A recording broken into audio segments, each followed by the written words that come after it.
Walk 24 from the Suffolk Pathfinder series begins near the village of Great Blakenham. Heading north along the Gipping Valley River Walk through a rare breeds farm and Baylham Mill, the route turns right past the site of a Roman fort to enter Shrubland Park on the other side of the A14. Passing close to a spectacular tower, the path crosses open farmland into the village of Coddenham. Leaving Coddenham, the route passes Hemmingstone Hall and more open farmland to re-enter Shrubland Park, this time passing close to the spectacular Shrubland Hall before visiting the final village of Barham before returning to Great Blakenham.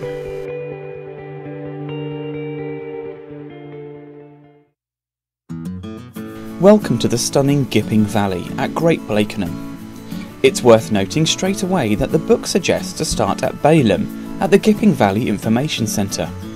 Sadly, this car park has permanently closed, as has the information centre, and the nearest suitable place to park up is at the village hall at Great Blakenham, which happens to be just 30 seconds off the route.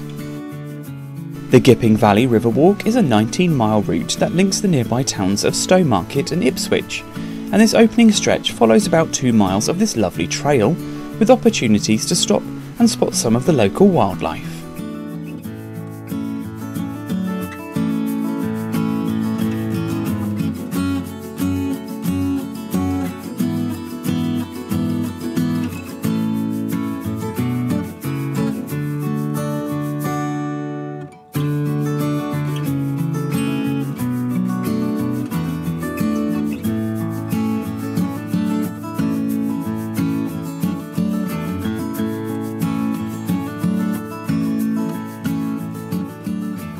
Shamford Lock is the first of 3 locks seen along the route and brings the relaxing sound of running water to a lovely setting.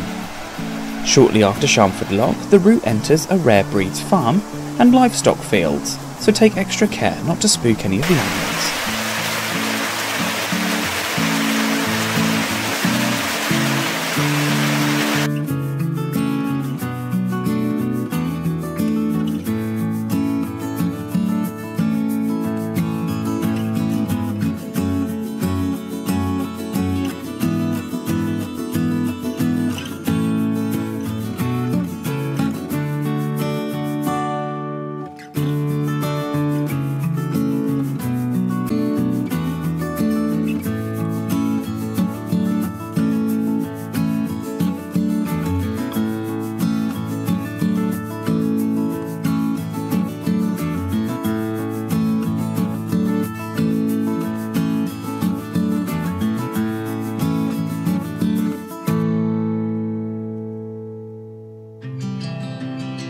Just beyond the rare breeds farm is Baylham Mill, Lock and Bridge.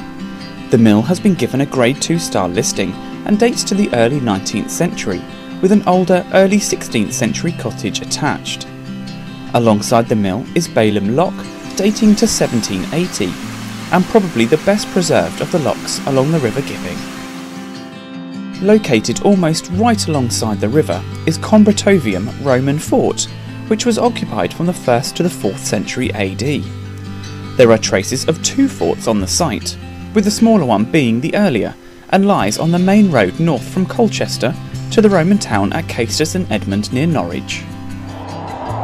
Take extra care crossing the busy A14 dual carriageway and make use of the large central reservation for some safety. It certainly is a real shame that there is no bridge over this part, but once on the other side, the road noise quickly disappears as Shrubland Park is entered.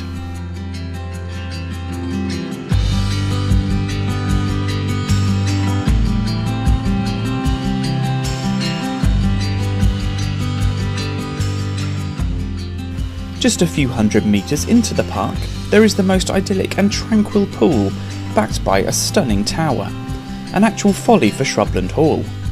The 3-storey tower was built in 1857 and given a Grade 2 listing. Continuing northeast from the tower, it's about a mile or so to the nearby village of Coddenham.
Entering the village of Coddenham, the route passes close to Coddenham House, originally built as a vicarage in 1770.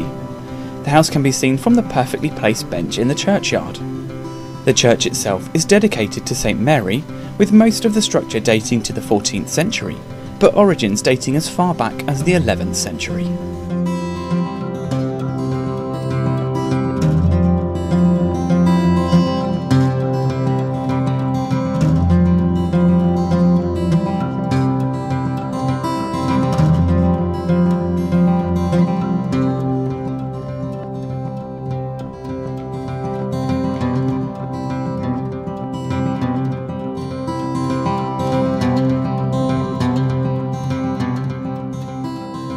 Heading out of the village to the southeast, the route passes close to Hemmingstone Hall, which can only just be seen from the path.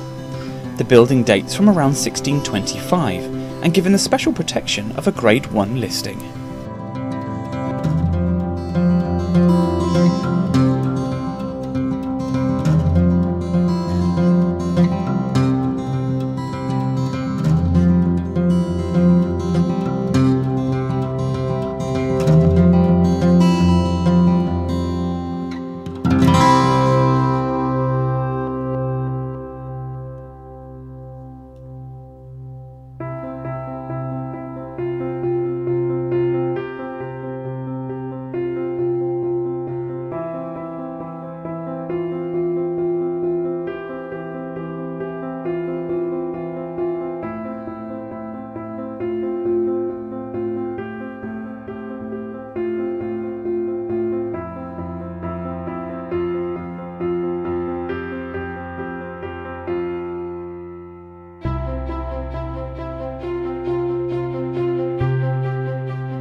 After crossing about a mile of farmland and open countryside, the route enters Shrubland Park on the eastern side.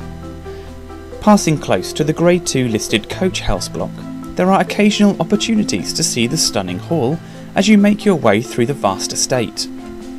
The hall itself dates to 1770 and given a Grade 2 star listing, and has extensive Italianate gardens that have been given the special Grade 1 listing.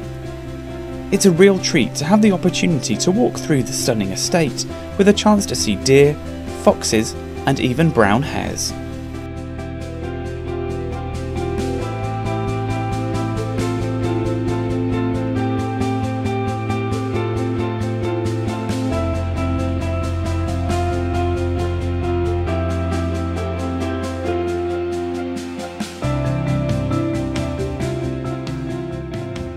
Leaving the estate, the route joins the road and passes the Sorrel Horse Inn, dating to the 16th century, and close by, Shrubland Hall Lodge, dating to 1856, and would not look out of place overlooking the Mediterranean Sea.